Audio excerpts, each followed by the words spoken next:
Nu har du lavet dine luftmasker, så skal man i gang med at lave fastmasker. Eller det kan man i hvert fald gøre. Dem vil jeg lige vise jer, hvordan man laver. Altid når man starter på sådan en luftmaskerække, så starter man altid enten i den anden eller den tredje, andet eller tredje hul, der ligger her. Man går aldrig ned i den første, der ligger. Det er bare sådan en hækleregel, der findes. Så jeg starter med at få min hæklepind ned i det andet hul. Der. Så slår jeg garnet rundt om nålen og trækker garnet med ud igen. Så slår jeg garnet rundt om nålen en gang til og trækker det igennem begge lykkerne på nålen. Så har jeg lavet min første fastmaske. Det gør jeg så igen. Går ned her i hullet ved siden af, slår garnet rundt om og trækker det med tilbage. Så slår jeg garnet rundt om igen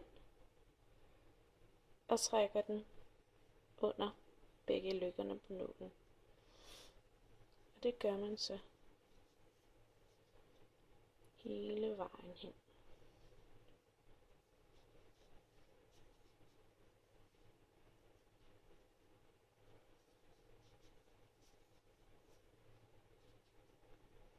Sådan her. Nu viser jeg lige en række mere, fordi nu skal man, når man skal lave en række fastmasker mere, og man er kommet hen til enden, så laver man altid en enkelt luftmaske. Bare sådan ud, og så vender man det rundt. Det gør man, fordi ellers så vil dit stykke, som du hækler, det vil blive sådan rundt i kanten. Og det ser ikke særlig pænt ud. Man vil gerne have sådan et skarpt hjørne.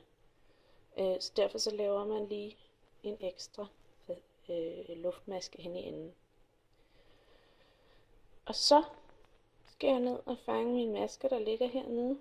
Jeg synes, det ligner sådan nogle små V'er, der ligger her. Efter hinanden.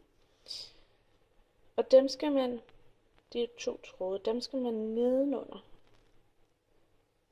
Under dem begge to, så man kan se det her. Så griber jeg tråden igen. Og gør bare nøjagtigt det samme som før. Nedenunder de 2 tråde. Trækker garnet med ud.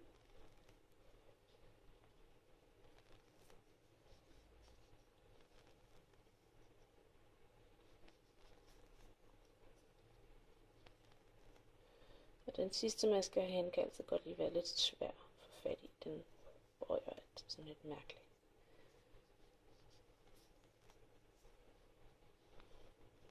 Sådan. Så har vi lavet fastmasker.